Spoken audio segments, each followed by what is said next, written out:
ဒီနေ့ကတော့ငွေသီးခိုးနေတာဖြစ်ပါတယ်ဒီခုရနေဆိုတော့ကုန်ကြီးဘယ်လောက်ထွက်မလဲတော့မသိပါဘူးဒါကကျွန်တော်အိမ်ကိုခင်းလေးပါတော့ကူပြီးနေပါပြီတော့ပြီးပါရောနော်ဟိုကအစိမ်းတွေကြံပါနေဒီဘက်ကတော့အမဲ့ပေါ့နော်ဒါကတော့ပြောင်းခဲ့မှာပြောင်းစီးရမကောင်းတဲ့အတွက်ပြောင်းနေချိုးပြီးတော့ပြောင်းနေချိုးပြီးတော့ပုံထားတဲ့နေထားပါ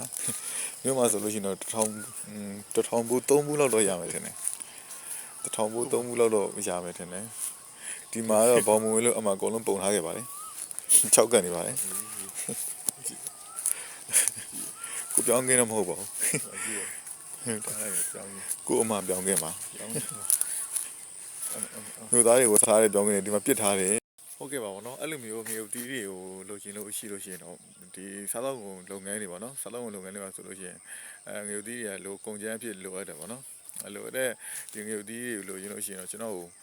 မှာယူလို့ရပါတယ်ငရုတ်တီးကတော့နည်းနည်းတော့ဆက်တယ်အယောင်တော့သိပ်မလှဘူး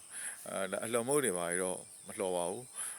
လိုချင်လို့ရှိရင်တော့ခွဲချမ်းတို့အစိမ့်မုတ်တို့တော့လုပ်ပေးပါတယ်ရှားတော့ရှိပါတယ်ရှားရှိရဆိုတေချာပါကင်ထုတ်ပို့ပြီးတော့ရောင်းဖို့ပေါ့နော်ရှားတာရှိပါတယ်လောလောဆယ်တော့ခုပြီးတော့6လှမ်းအောင်ပါအဲ့တော့သူများလူချက်ချင်းတော့မရပါဘူးအားလုံးပဲကျေးဇူးပါတောင်းလေသမားတွေရောကိုင်းသမားတွေရောငရုတ်ဈေးကောင်းရကြပါစေလို့ဆုတောင်းပေးပါတယ်